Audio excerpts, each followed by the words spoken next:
નમસ્કાર મિત્રો, જય હિન્દ, જય ભારત, જય માતાજી. સ્વાગત છે તમારું આપણી YouTube channel mister Vijayan education.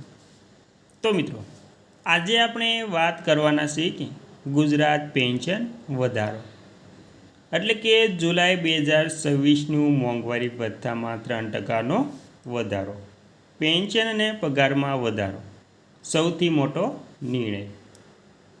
તો મિત્રો, ગુજરાત રાજ્ય સરકારે જાન્યુઆરીમાં મોંઘવારી ભથ્થામાં વધારો કર્યા બાદ હવે જુલાઈ મહિનામાં 2થી 3%નો વધારો કરવા જઈ રહી છે. તેથી મોંઘવારી ભથ્થું 60%થી 63% થઈ જશે અને તેમાં 3%નો વધારો થશે.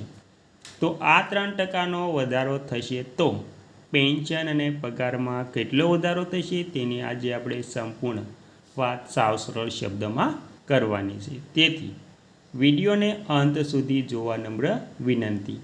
અને તમે આપણી ચેનલમાં નવા હોય તો આપણી ચેનલને સબસ્ક્રાઈબ કરી લેજો, કેમ કે આવી કોઈ પણ નવી અપડેટ આવે તેની નોટિફિકેશન સૌથી પહેલાં તમને મળી જાય. અને મિત્રો, વિડીયો ગમે તો લાઈક કરવાનું ભૂલતા નહીં. તો આજે આપણે સંપૂર્ણ વાત વિગતવાર જાણીશું. તો તમે પણ ગુજરાત રાજ્યના પેન્શનર હોય તો તમારા માટે ખાસ છે.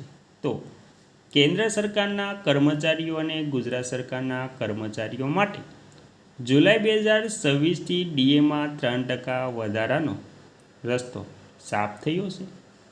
લેબર બ્યુરો દ્વારા જૂન 2026નું CPI IW ડેટા 151.9 નોંધાતા મોંઘવારી ભથ્થું 60%થી વધીને 63% થશે.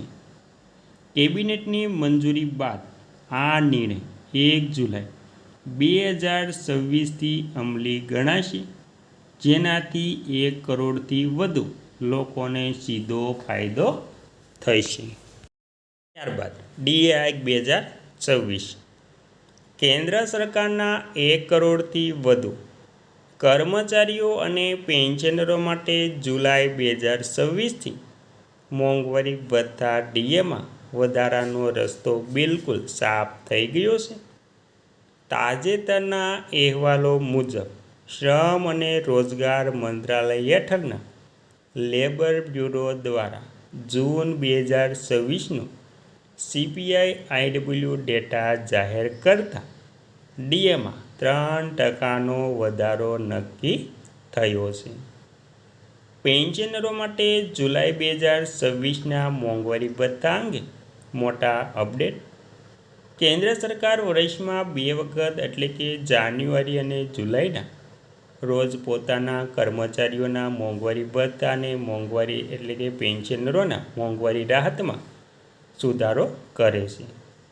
આ સુધારો ઔદ્યોગિક શ્રમ માટે ગ્રાહક ભાવના ડેટા 12 મહિનાના સરેરાશ ડેટાને આધારે કરવામાં આવ્યો છે.